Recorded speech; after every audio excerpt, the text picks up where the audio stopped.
Eh, ¿Después de cuánto tiempo? A ver, junio, julio, agosto, septiembre, octubre, noviembre. 5 meses y casi 6. La próxima semana serían 6 meses. Por fin el Ministerio de Salud cambió su guía de tratamiento y diagnóstico de casos ambulatorios de COVID-19 en el Perú. La resolución anterior era del 9 de junio de este año y recién ayer, 22 de noviembre, ha salido la resolución ministerial que pues la modifica. Es una resolución ministerial, la número 947-2020. Hay cambios importantes. Hay cambios importantes con respecto al diagnóstico de la enfermedad y al tratamiento de la enfermedad ambulatoria. El doctor Juan Carlos Celis, él es médico infectólogo, él es el jefe del Departamento de Enfermedades Infecciosas del Hospital Regional de Loreto. Él nos va a ayudar a entender esta nueva guía. Doctor Celis, qué gusto de saludarlo. Muy buenas tardes. Doctor Huerta, buenas tardes. Gracias por la invitación. Encantado, doctor. Nos encanta tenerlo. Gracias por estar con nosotros Gracias. y por darse un tiempo a los oyentes de RPP Noticias. Doctor, se han demorado un poco en poner al día esta guía, ¿no? Un poquito más de 5 meses, doctor, para actualizarnos con respecto a la mayoría de los países del mundo. Se han demorado bastante. Hay que ser sinceros para la población también. Se han demorado mucho. Afortunadamente ya se incluyen cosas que hace tiempo ya los médicos, lo que hemos estado en primera línea, lo estamos usando. Refuerza la idea del diagnóstico sindrómico, un enfoque sindrómico, a veces sin esperar pruebas. Es muy importante eso en una situación donde la pandemia ya está diseminada, comunitaria. Refuerza el tema del pulsioxímetro como elemento fundamental para poder evaluar este famoso signo de alarma. Es un término que me gusta mucho, que nosotros lo hemos implantado acá en base a la experiencia con el dengue. Y por eso es que estos cambios nos agradan, esperemos que ayude mucho también, ¿no? Así es. A ver, vamos en orden y vamos a tratar de que nuestros oyentes puedan entender esto, la importancia de esta puesta al día de este documento. Para empezar, recordemos los números que siempre repetimos en el programa, el 80-15-5. De cada 100 infectados, 80 son pacientes que o no presentan síntomas o los presentan muy leves, ellos no necesitan mayor tratamiento.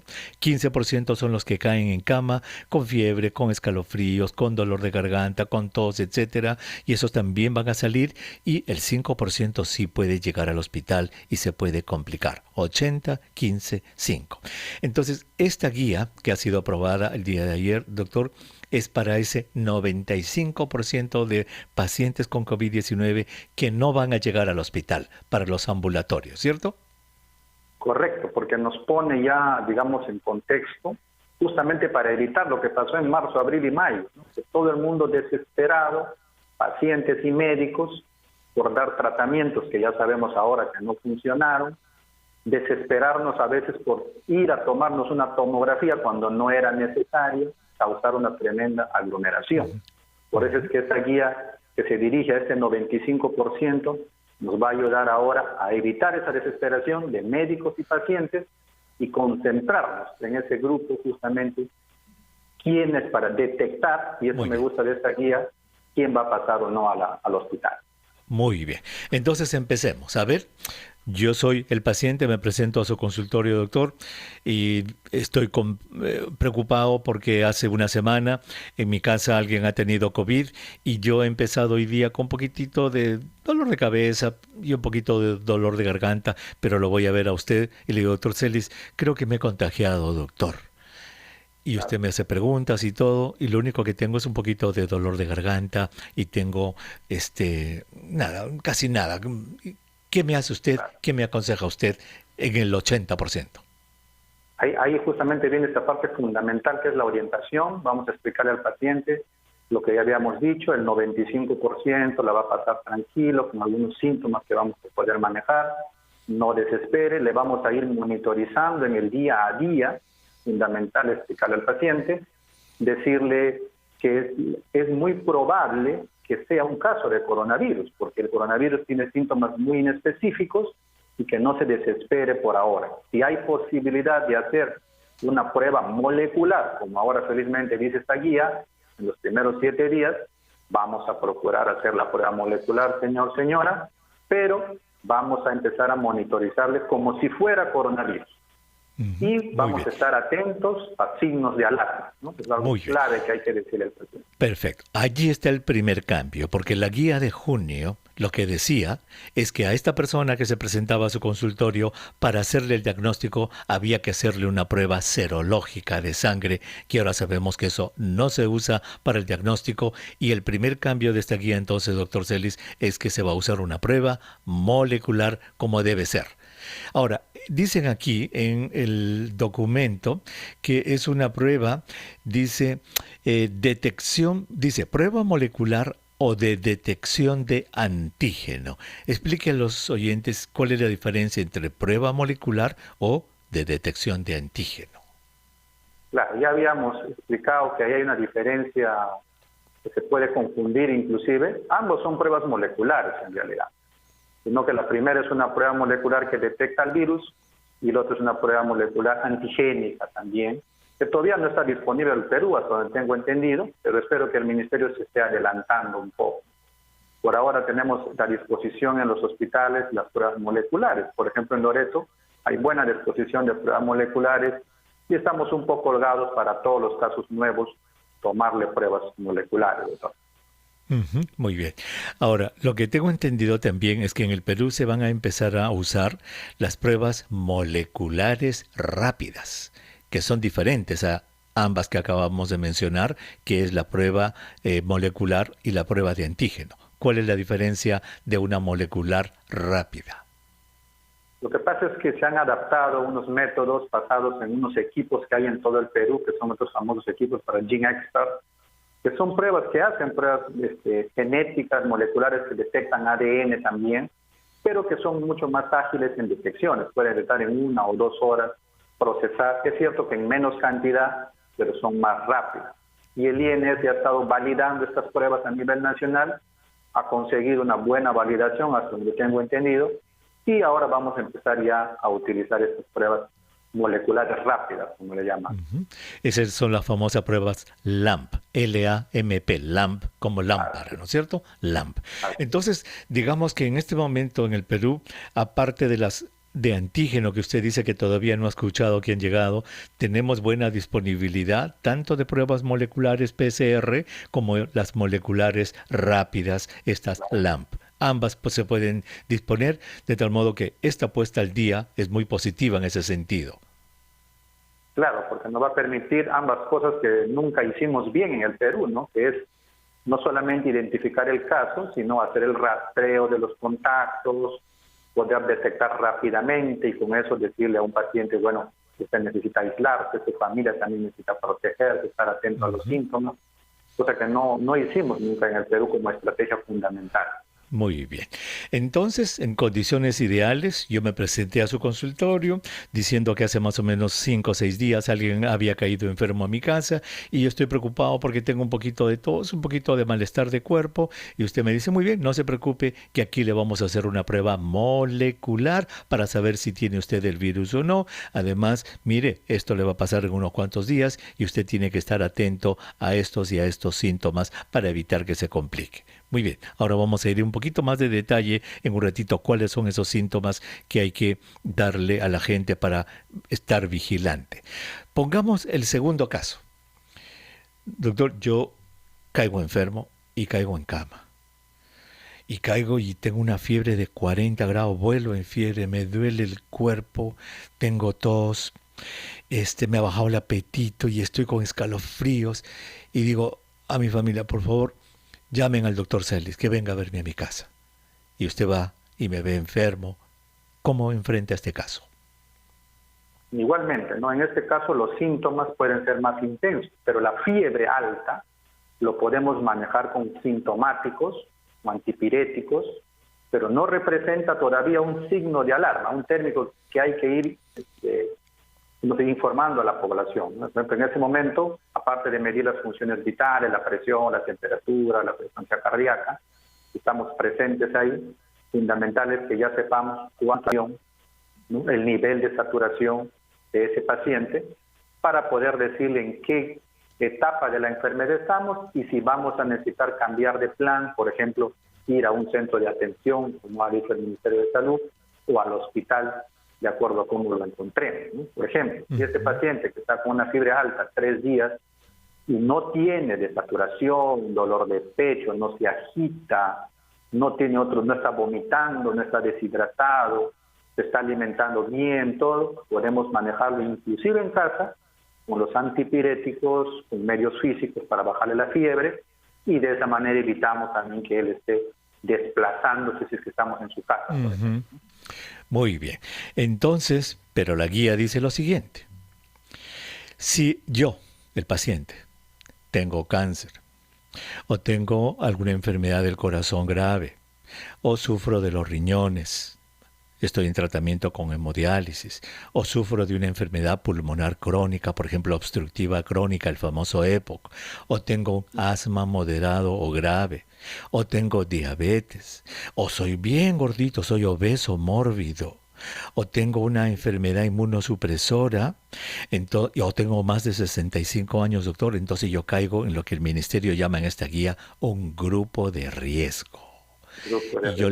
Y yo le digo, doctor, me siento mal. Yo he escuchado que la ivermectina está indicada. ¿Y usted qué me dice?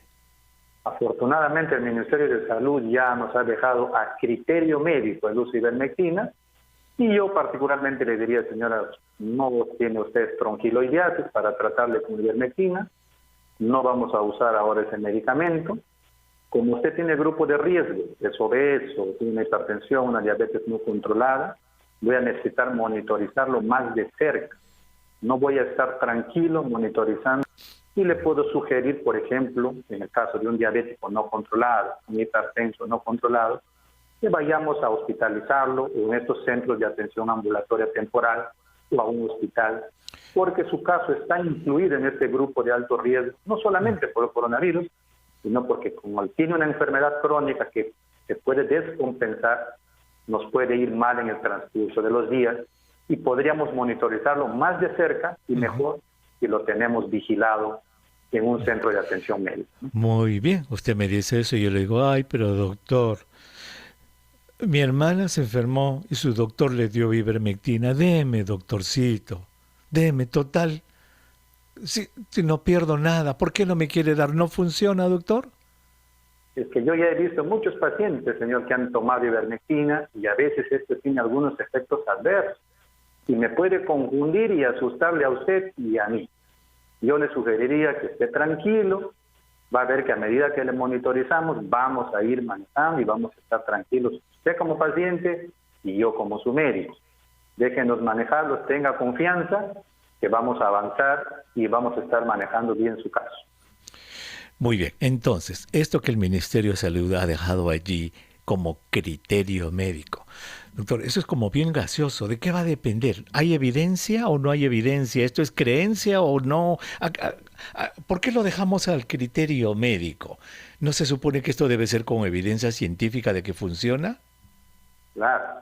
Lo que pasa es que ahí, como ya hemos hablado anteriores veces, el grupo de expertos del Ministerio de Salud tiene unos estudios observacionales, 5 o 6 estudios que dicen que un grupo sí, la ivermectina ayudó, y entonces se agarran de eso, a pesar que todo el mundo ya no lo usa, ¿no? Nosotros vamos a ser probablemente el único país del mundo que quede usando ivermectina. Es bien complicado ya estar hablando de esto tantos meses, hasta ya tengo fatiga de ivermectina. O sea, yo ya como especialista estoy fatigado, no de la pandemia, sino del uso de ivermectina en la población. Afortunadamente, ahora que hay tiempo para explicar a los pacientes, muchos pacientes ya entienden, dicen, doctor, está bien, yo voy a seguir sus indicaciones. Y como afortunadamente le han dejado ya a criterio, muchos pacientes prefieren ya no usarlo. Ahora, esto pone en una situación muy especial a los médicos, ¿no? Porque los pacientes van a pedir.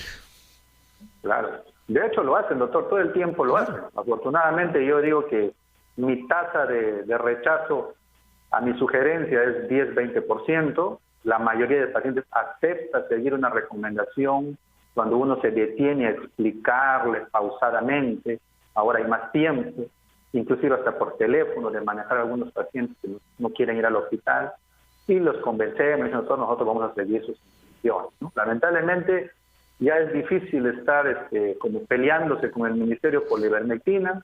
Yo creo que vamos a ser un país sin estrongiloidosis al final de la pandemia, pero no es una recomendación que nosotros sigamos, por ejemplo, en el Hospital Regional de Florida. Muy bien. Ahora, ¿pero Bolivia todavía lo usa o no? ¿O dejó de usarlo ya? Creo que también ya están en un lío con la ivermectina. Si bien es cierto, ellos llegaron a autorizarlo vía Congreso, me parece también, a la ivermectina, pero ya están también dándose cuenta de lo mismo, ¿no? Ya han dejado de la insistencia y la persistencia, y el uso político ya sabe que se ha dado a todos estos medicamentos en las regiones, en las alcaldías, ¿no? Pero Honduras también creo que lo usa, ¿no? Honduras, partes de Brasil también lo han usado. En el mundo, en Bangladesh, en Malasia, en algunos países lo usarán. Creo que también lo usan, ¿no? Sí, Bangladesh también lo ha usado, Australia también retrocedió, acuérdense que también es uno de los que se asistió hasta cierto momento, pero en junio dieron marcha atrás, y entonces somos una lista de más o menos 3 a 4 países que vamos a seguir seguramente. Muy bien. Muy bien, entonces esto es importante para usted, señora, ya escuchó, el uso de la ivermectina queda a criterio de su doctor o de su doctora. Si su doctor o su doctora cree de que eso le va a hacer bien, se lo va a dar. Si su doctor o su doctora no cree que eso le va a hacer bien, como ha dicho el doctor Celis, pues no se lo va a dar, y usted lo que tiene que hacer es aceptar la decisión de su médico. El punto, doctor, para que quede claro para nuestros oyentes: evidencia científica médica de que la ivermectina funciona, evitando que el paciente se agrave, ¿existe o no existe? No existe, doctor. Son estudios tan pequeños, lo mismo que pasó con la hidroxicloroquina, nos confundieron, nos llevaron a un uso masivo sobre medicación. Y yo lo que particularmente considero es que más bien es un problema manejar con pacientes poniéndole esperanza en esos medicamentos. Muy bien, perfecto. Entonces ya estamos con el paciente, el primer grupo, el 80%. Usted me ha dicho, tranquilo, le hacemos la prueba molecular, para corroborar el diagnóstico. Usted cuídese, que vaya a su casa, aíslese, su mascarilla para que no contagie a los demás y todo. A que el segundo que está en cama, usted le dice que vigile sus síntomas, le da sus sintomáticos, y hemos discutido el uso de la ivermectina en este grupo. Pero en este grupo, para que no se convierta en el 5%, doctor, hay que enseñarle a usar el oxímetro de pulso. Y yo le digo, doctor, acá está el oxímetro, mi hermana me lo ha comprado, me lo ha traído, enséñeme a usarlo. ¿Qué me dice usted? ¿Cómo me enseña? Por ejemplo, es una muy buena pregunta. Por ejemplo, ahora, afortunadamente, hay buenos videos en YouTube. Si el paciente me llama o hace una telellamada, le digo, mira, yo hasta tengo videos que les paso, que ha hecho el mismo Ministerio de Salud, donde se da las instrucciones de cómo usarlo. Siempre les enseño que hay que verificar si es posible con una persona joven que esté sana, digamos así, ¿no? Porque mucha gente se confunde, a veces cuando falla el aparato, hay mucho frío, etcétera, y puede dar estos falsos resultados muy bajos. Siempre les enseño que el paciente tiene que estar en reposo, ¿no? Las manos reposadas sobre la mesa, sobre la cama, para poder usar el pulso oxímetro.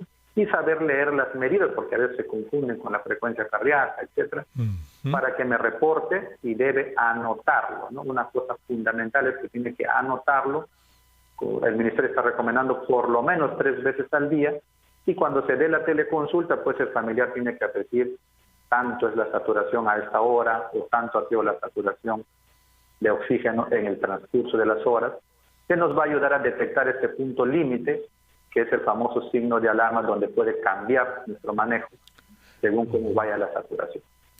Muy bien, entonces, para repetir, porque nuestros oyentes les encanta que les repitan las cosas, a veces están un poco distraídos y no escuchan bien. Para el 80% de los infectados con este virus, casi no hay que hacer nada. Hacerles su diagnóstico, darles sus indicaciones, que no se vuelvan contagiosos para la comunidad, y decirles que se vayan y que se aíslen con su mascarita. Para el 15% que está en cama, que cae con fiebre, con escalofrío, con todos los síntomas, a eso les estamos enseñando a usar el pulso oxímetro. Y usted nos ha dicho que se lo compren, número 1. Número 2, que compren un cuaderno, un blog, para que lleven un registro. Allí se pone la fecha. 23 de noviembre, hora 7 de la mañana. 2 puntos, 97%. Nos ha dicho cuántas veces al día, 3 a 4, 5, ¿cuántas veces al día es lo recomendable, doctor? Lo mínimo 3, ¿no? De acuerdo a cómo va el paciente, puede aumentar, pero 3 veces al día. Perfecto. Mínimo 3, unas 4 o 5 veces al día. Lo anota. 7 de la mañana, 10 de la mañana, 2 de la tarde, 5 de la tarde, y así 8, 9, ya, listo. 5 o 6 veces, bien anotadito. Doctor, ¿cuáles son los números mágicos que tiene este pulso oxímetro?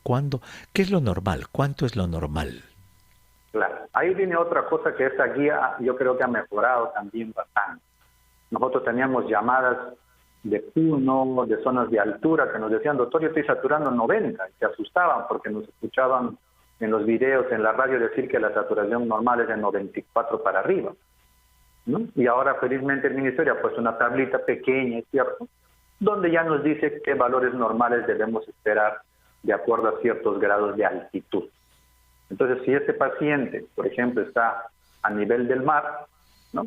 Está en Iquitos, que es 80, 90 metros del nivel del mar, está en Lima, a nivel del mar, le vamos a decir que de 94 para arriba es una saturación normal, de acuerdo a cómo ha estado su basal, ¿no? Es una cosa que no se dice mucho en la guía, pero si ya tenemos que en los primeros días, por eso es fundamental estos pasos leves, la mayoría va a estar saturando 96, 97, 98, y son personas que no han tenido enfermedades pulmonares previas. Entonces le vamos a enseñar a ese paciente que nos dice, doctor, estoy saturando 96, 97, y hay que decirle siempre que va a variar. Es una cosa que a veces te asustan. Exacto. En el día he saturado 98 y en la noche 95, todavía es normal, señora. Es normal. Exacto. Doctor, vamos a hacer una cosa, por favor, le ruego, doctor Celis, vamos a tomar una pausa, vamos a escuchar los titulares de la hora. Cuando regresemos, vamos a incidir un poquito más en esto del pulso oxímetro. Regresamos. Son las tardes de todo sobre el coronavirus a través de RPP Noticias, La Voz del Perú. Soy el doctor Elmer Huerta. Muchísimas gracias por permitirme que los y las acompañen estas tardes de pandemia. Si usted recién se une a nuestra programación, estamos conversando con el doctor Juan Carlos Celis. Él es médico infectólogo, director del Servicio de Infectología e Enfermedades Infecciosas del Hospital Regional de Loreto. Y estamos comentando que casi 6 meses después, en realidad, porque la próxima semana se cumplirían 6 meses, se ha cambiado la norma de atención de pacientes ambulatorios en el Perú. Casi 6 meses después. Hay novedades importantes que ya el doctor Celis nos la ha comentado. Uno, que ya no se van a usar pruebas serológicas para hacer diagnóstico, esas de sangre, solamente se van a usar pruebas moleculares, es decir, las que se sacan en el moco de la nariz, en la garganta. Uno. Segundo, es de que se establecen un poquito mejor los criterios para diagnosticar los casos ambulatorios de acuerdo al riesgo del paciente.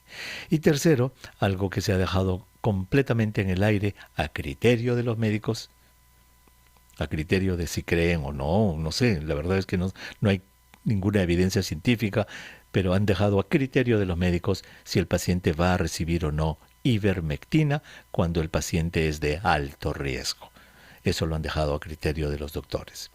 Y estábamos hablando con el doctor Celis que hay 3 grupos de pacientes que tienen COVID, señor. Esto es muy importante. 80, 15, 5.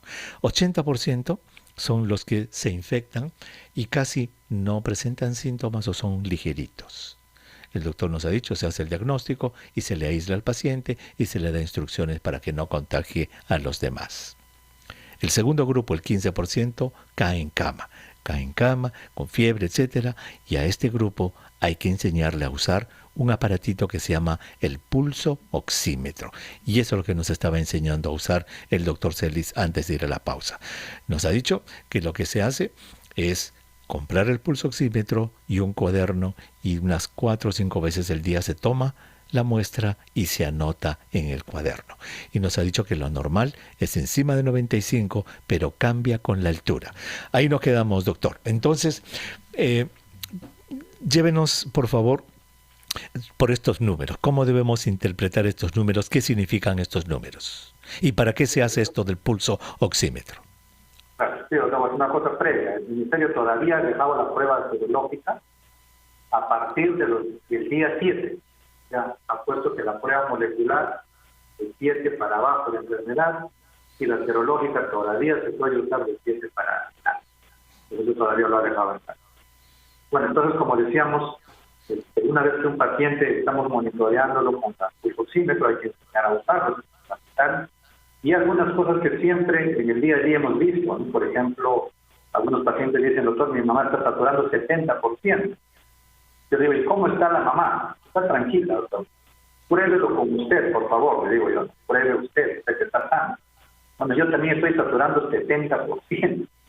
Entonces ahí inmediatamente le digo, hay que tener cuidado, porque esos aparatitos, la pila se desgasta, por favor. Siempre utiliza como control a un familiar, a un joven, a alguien para ver que efectivamente el aparato esté funcionando. Salvado eso, entonces le pasamos a instruir sobre lo que llamamos estos valores normales y explicarle que la saturación en el transcurso del día o la noche va a variar. Sobre todo si ya sabemos el basal del paciente, está normal 95, 96, 97. En el transcurso del día va a oscilar y que no siempre es un valor fijo, porque a veces se asusta cuando de 98 baja a 96, están asustando, ¿no? No tienen ningún síntoma adicional, no pasa nada. Hay que decirle que el monitoreo es la clave aquí para identificar este paciente. Hay que advertirle siempre de que si esta saturación llega a bajar más de 94 para abajo y es progresivo, inmediatamente vamos a cambiar de plan. Y eso justamente les digo antes de que eso suceda, para poder decirle que ese es justamente lo que estamos vigilando. Que la saturación no baje de 94 para abajo, en el caso de Lima, de Iquitos, y que apenas suceda eso, vamos a cambiar de plan, porque ahí hay otro grupo de medicamentos y otras cosas que vamos a hacer que salvan muchísimas vidas. Y es bien importante que el paciente también lo sepa, ¿no? Muy bien, eso es cuando ya va al hospital y eso es motivo, y lo hemos discutido con usted, doctor, es otra guía, esa es la guía de pacientes hospitalizados. El paciente llega al hospital, son 3 cosas importantes que le dan: su oxígeno, le dan sus anticoagulantes y le dan su dexametasona endovenosa para bajar la inflamación y para manejarlo adecuadamente. Pero eso no estamos hablando hoy día porque eso es en el hospital. Muy bien, en la casa entonces ya usted me enseñó a usar mi pulso oxímetro, me ha dicho, cómprate tu cuaderno y yo lo anoto 3, 4 veces al día y estoy bien. Tengo fiebre, tengo malestar, caramba, amanezco desganado, pero mi pulso oxímetro, doctor, todos los días está 96, 97. Y entonces yo lo llamo al doctor Celi y digo, doctorcito, mire, me siento un poco mal. Y usted me pregunta, ¿y su pulso oxímetro? Está en 98, 97, está normal. Pero doctor, yo quiero que me haga un favor. Mi prima me ha dicho que hay una medicina muy buena que se llama dexametasona y que esa dexametasona debería ponerme, doctorcito. Doctor Celi, ¿me puede dar dexametasona, por favor? Y me han dicho también que me pueden dar coágulos, me puede dar anticoagulantes. Yo he escuchado eso. ¿Qué me dice usted? Muy buena pregunta, porque justamente la guía hace hincapié en este detalle. Yo al paciente le digo, señor, si algún error se ha hecho peor en el Perú, si algún error se ha cometido de los peores, ha sido darle dexametasona al paciente que no necesita oxígeno. Tomar oxígeno en la condición que aunque usted está, no solamente no va a solucionar nada, sino que lo más probable es que empeore su cuadro y le empuje usted hacia el hospital o hacia la UCI. Y eso es lo que no queremos por nada del mundo. Lo mismo pasa con anticoagulantes. Si usted no tiene ninguna condición médica que diga que necesita anticoagulantes, podríamos más bien tener una complicación con esos anticoagulantes más adelante, y eso es lo que no queremos. Le pido que no vaya a tomar por nada, sin ninguna indicación mía, la dexametasona, ni la warfarina, ni la aspirina en esta situación en que usted está. Caramba, o sea que yo no sabía, doctor, o sea, mi prima ha tomado en vano, porque ella, es más, su doctor dijo que le ponía inyecciones de, a ver, déjeme, yo le he apuntado acá, dice el paciente, metilprednisolona le ha puesto su doctor. ¿Eso me puede dar? Es lo mismo que la dexametasona, solo son nombres, lo mismo es la prednisona, la dexametasona y la metilprednisolona han sido muy mal usados por el Perú en general y por los médicos también en la primera parte de la pandemia. Ya hemos visto que eso no solamente no ayuda, sino que empeora. No vaya a usarlo, señor, señora, por nada del mundo de sus medicamentos, sin que yo le indique, porque ahí sí nos vamos a empeorar. Ay, doctor Celis, pero ¿qué clase de doctor es usted? Entonces, mire, yo estoy enfermo y no me va a dar nada. Usted solamente me va a dar, ¿qué cosa? Paracetamol. Miren, en esta enfermedad, si algo se ha demostrado con el transcurrir de estos ya 8 meses, es que menos es más. La cantidad de medicamentos que hemos querido usar, cloroquina, hidroxicloroquina, ivermectina, citromicina, plantas medicinales y todos los mejunjes que le hemos agregado ahí, no solamente no han ayudado, sino que a muchos pacientes se han empeorado. Si usted se mantiene firme con las indicaciones que yo le voy a dar, va a salir bien, no desespere, tranquilo, y vamos a estar con usted acompañándole en el curso de su enfermedad.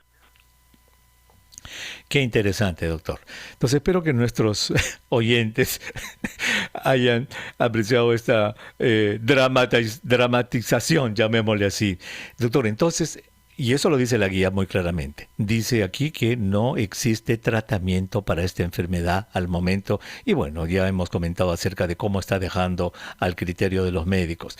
Dice aquí que en base a la información publicada en revistas científicas, no existe tratamiento específico para la infección por el SARS-CoV-2 en el momento de emisión del presente documento técnico.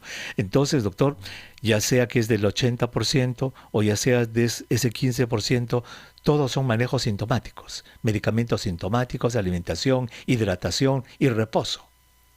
Y calmar la ansiedad del paciente. Es una cosa que no es tan fácil, porque puso, así como usted, doctor, ha dramatizado, realmente lo ha hecho muy bien, es que en el día a día, por ejemplo, yo tengo algunos consejos adicionales, que mucha gente siente dolor de espalda y siente que ese dolor de espalda es como si lo estuvieran matando. Es una de las cosas más difíciles de explicar, causa mucha ansiedad el dolor de espalda. Pero mientras la saturación se mantenga buena, ese dolor de espalda hay que manejarlo con analgésicos, calmar la ansiedad del paciente que está desesperado a veces por tomar algo, que muchas veces ya sabemos que nos está terminado complicando, confundiendo, distrayendo del camino que es monitorizar a ese paciente y mientras no desature, mantenerlo firme y calmado. Correcto, porque el paciente que le duele la espalda, pues él cree que es el pulmón lo que le duele y que el pulmón está siendo carcomido por el virus, eso es lo que cree. Exacto, la sensación del dolor es un dolor en realidad único. No, yo al inicio recuerdo que pensaba que era una contractura muscular cualquiera, pero ahora que ya sabemos que esta enfermedad tiene predilección por las zonas subpleurales, causa un dolor que es muy fastidioso. Algunos pacientes lo tienen muy intenso, que hay que a veces usar medicamentos un poco más fuertes, pero hay que saberle explicar eso, a veces con explicarles ese pequeño detalle y decirle que el dolor de espalda no representa un problema mayor para la enfermedad, uno termina calmándolo y el paciente termina confiando en lo que... Muy bien, entonces hemos hecho un repaso, doctor, desde 80, 15, 5 y al 5% es el que llega al hospital. Ya cuando la saturación va a bajar de 93 hay que inmediatamente hospitalizarlo y ese es otro capítulo. Ahí llega al hospital, ahí lo va a recibir usted y ya es un paciente que va a necesitar oxígeno, va a necesitar anticoagulación y va a necesitar allí sí su dexametasona endovenosa, porque ya ese es otro mundo, el del paciente que está en el hospital. Doctor, una preguntita. Cuando empezaban la enfermedad, cuando empezó la pandemia, ¿Los pacientes se hospitalizaban necesariamente muy enfermos o habían grupos de pacientes que se hospitalizaban y entraban como para observación? Sí, en las primeras partes de la enfermedad, los primeros casos sobre todo, así tenían lesiones pequeñitas de todos los hospitalizados. Y ahí empezábamos a darle su cloroquina, su hidroxicloroquina, su citromicina, eran las guías internacionales que venían de España, Ajá. de Italia, ¿no? Y ya muchas veces, al final, y muchas veces no necesitaban ni oxígeno, pero se los observaba allí. claro, muchos de ellos sin oxígeno, solamente para observación. Wow, qué interesante. O sea, al comienzo de la pandemia, esto es interesantísimo, no todos los pacientes estaban graves porque como no sabíamos, se los hospitalizaba para observarlos y para evitar que se compliquen. Fueron muchos pacientes de eso, ¿no es cierto? Bastante, doctor, bastante. Ahí también cometimos el error de hacer muchas tomografías, recuerdo. Claro. Detectábamos casos muy leves, y nos desesperábamos por esos casos leves, y todo fue parte de un aprendizaje también. Correcto. Muy bien, entonces ya hemos repasado, doctor, qué es lo que sucede con este paciente ambulatorio, el de 80-15, el 95% de ambulatorios. Ahora vayamos a otro grupo, doctor, que es muy frecuente. Es la persona que ha tenido un contacto de repente con alguien y cree que está enfermo y dice, yo creo que se me ha ido el olor, yo creo que me he infectado. ¿Cómo manejamos a estos pacientes que están con esta ansiedad de que pueden haberse infectado? Justo ahora tengo uno que estoy manejando vía telefónica, una señora que fue a visitar a un familiar y ya hay la sospecha de que uno de ellos ya está enfermo, eso fue hace 10 días. Entonces ella tiene la sospecha de que puede haberse infectado, no tiene síntomas, no tiene ningún síntoma en realidad. Siente, como dice usted, que ha perdido un poco el sabor. No es claro, a veces siente, a veces no siente. Una cosa imperceptible. Yo le digo, igual que no es posible que usted ha sido de enfermedad, inclusive que usted ha sido una forma oligosintomática, asintomática, con pocos signos. ¿Por eso nos vamos a desesperar? No, usted no va a tomar ningún medicamento porque no le duele nada. Vamos a esperar los siguientes 7 días para ver si hace algún síntoma, porque todavía está en el periodo. Y si no lo hace, usted va a mantenerse aislada todavía por 2 semanas, asumiendo que es un caso asintomático. Si hubiera posibilidad, pues no, en este caso no se puede, es una señora que tiene problema para caminar, le digo, no vamos a desesperarnos porque usted vaya a hacerse una prueba molecular, va a estar en la casa, y la vamos a monitorizar solamente por vía telefónica, sin necesidad de darle nada, y asumiendo de que usted podría tener el virus por las siguientes 2 semanas. Basta con eso, porque ni medicamento necesita, más que calmar la ansiedad y la preocupación del caso, ¿no? Uh-huh. Muy bien, entonces hay mucho allí de confianza en su facultativo, confianza en su médico doctor, ¿no es cierto? Allí hay muchísimo de saber comunicar, de saber ganarse la confianza del paciente, explicarle y estar con él o con ella un rato largo para que pueda entender lo que está pasando. Esa es realmente la parte más difícil del manejo ambulatorio, porque hay tanta mala información, desinformación, desesperación, ansiedad, y a veces no es tan fácil cuando no hay habilidades, ¿no? Los médicos también tienen que entrenarse en esto de calmarle al paciente con conocimiento, ¿no? En base a datos, inclusive hay pacientes muy bien informados que te preguntan sobre datos específicos, días de enfermedad, días de contagio, etc. Muy bien. Y increíblemente todo eso hay que estar uno preparado. Qué interesante. Doctor, cambiando un poquito de tema en los minutos que nos quedan, ¿cómo está la situación en Iquitos con respecto a COVID? ¿Hay casos nuevos? ¿Está subiendo un poquito la curva? Sabemos que hospitalizados no hay. Esta mañana conversábamos con nuestro corresponsal en Iquitos, creo que nos dijo que habían 3 o 4 pacientes hospitalizados. ¿Cómo está la situación en Iquitos de la epidemia, doctor? Bastante bajos todos los casos. En realidad el estado en que estamos ahora ya tiene más o menos 3 meses. Siempre tenemos casos. La mayoría, yo diría, se diagnostican entre 3 y 5 en el hospital regional diario, se manejan ambulatoriamente, en casa, con aislamiento, todo. Hospitalizados, hace un mes que no tenemos acá. Fallecidos ya va a ser casi más de un mes que no tenemos en el hospital regional. Estos 3 casos están en el salud y inclusive están yendo bien, parece que van a ir de alta, hay espacio, hay oxígeno, hay cama, hay uno que salió de UCI que está saliendo bien. Entonces cuando la cosa es lenta y gota a gota, pues, se puede hacer, se puede atender bien a los pacientes y ojalá sigamos así, ¿no? Porque Iquitos, por ser una ciudad que ha pasado por un tsunami, no ha sido una ola de un tsunami lo que ha pasado acá, entonces parece que no va a haber brotes, bueno, con 8 meses, y ojalá no haya. Exacto, ustedes han llegado a tener ese 71%. ¿Y ese estudio ya se ha publicado en alguna revista médica revisada? En realidad el problema creo que es la publicación, porque no lo quieren liberar mientras no lo acepten. No pasa, parece que el filtro de la publicación y están todavía en ese trámite, porque los datos lo han compartido entre nosotros. Claro, lo sabemos, sí. Pero no se ha utilizado. Ya, porque Manaos tuvo un caso muy parecido, ¿no? Manaos llegó al 60%, pero Manaos le ha recrudecido la ola. Están teniendo casos, hospitalizaciones. Y dígame, ¿se ha vuelto a repetir algún estudio de prevalencia en Iquitos, doctor? Aparte del que hicieron de ese 71%, ¿han vuelto a hacer más estudios de prevalencia? No, esos son los únicos. Está corriendo la tercera. Es un estudio que tiene 3 partes. El segundo ha sido el 71, o sea, primero fue 70, después salió el 71, y están corriendo ya la tercera parte del estudio, me parece, a inicio de diciembre, para ver cuánto más aumenta, ¿no? Entonces, ahí seguramente vamos a tener más prevalente, porque es lo lógico, porque los casos siguen habiendo, pero felizmente gota a gota como la vez. Aunque de repente disminuye, fíjese, estoy seguro que usted ha leído, la experiencia de Manaos que llegó a 60 empezó a bajar la prevalencia. En la India llegaron casi a 30% en Nueva Delhi y de casi 29 punto y tantos por ciento bajó a 26 y fue bajando y ahora Nueva Delhi tiene una explosión de casos nuevamente. O sea que ese 30% no lo ayudó en nada.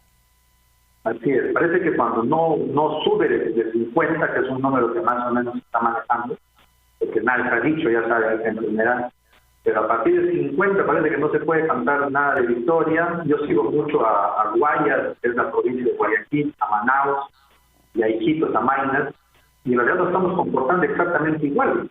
Guayaquil también ha tenido un pequeño aumento, lo que yo llamo mini ola. Después de su tsunami, Manaus ha tenido una pequeña mini ola que lo vemos siguiendo de cerca.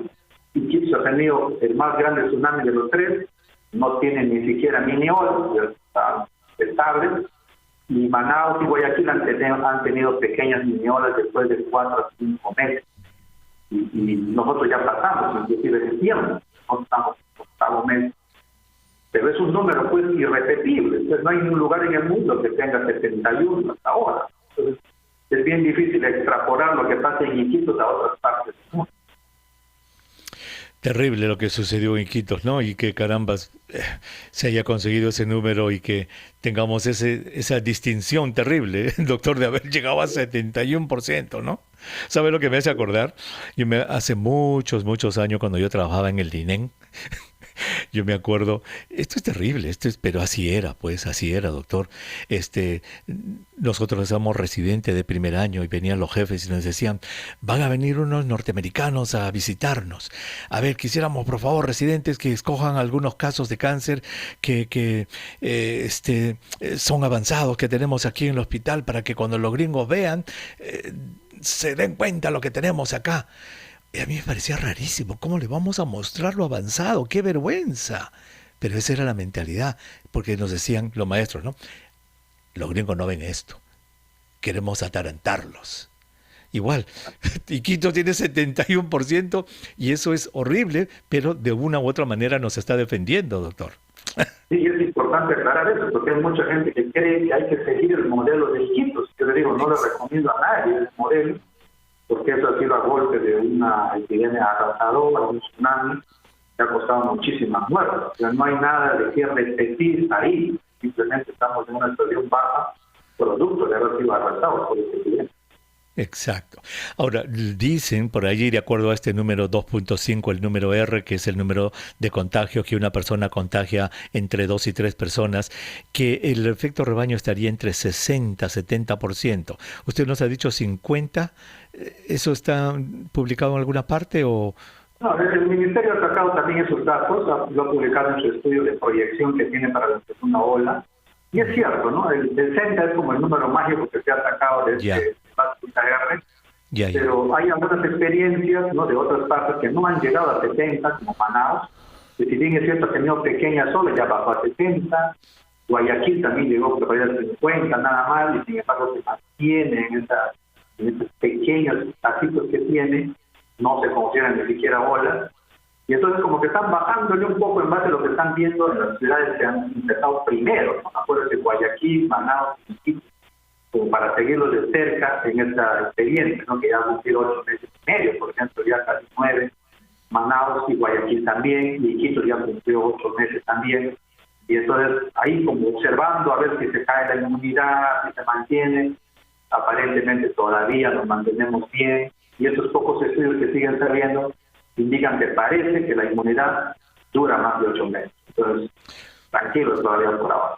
Eso todavía no lo sabemos, ¿cierto? Todavía no sabemos cuánto tiempo dura la inmunidad. ¿Ustedes han registrado casos de reinfección en Iquitos? Hemos tenido sospechas. Nosotros hemos tenido en el hospital 3 a 4 sospechosos, porque acuérdense que en abril y mayo pruebas moleculares no había para todos. Muchos pasaron en su casa, creen que han tenido y ahora han salido positivos. Pero no se hospitalizaron, no tenemos ninguna evidencia de que hayan tenido. Y afortunadamente, como yo le repito a todos, lo que está reportando el mundo es que estas reinfecciones son leves, inclusive más leves que la vez anterior, salvo 1 o 2 casos, un fallecido y un hospitalizado. Perfecto, muy bien. Y todavía no tenemos más datos.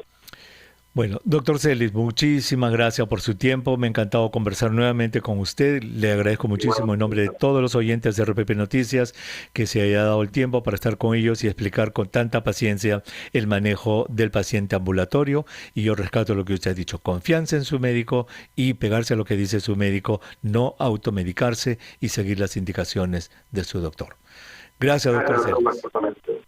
Encantado, muchísimas gracias. El doctor Juan Carlos Celis, él es médico infectólogo, jefe del Departamento de Enfermedades Infecciosas del Hospital Regional de Loreto. Así que ya sabe, señora, esta enfermedad no tiene tratamiento. ¿Se acuerda hace cuánto? 4 o 5 meses. Cuando que la gente tomaba la aspirina, el paracetamol, la hidroxicloroquina, la ivermectina, y tomaba esto y tomaba, qué bestia, 8 o 10 medicamentos. Y fíjese, no hay medicamento para esto.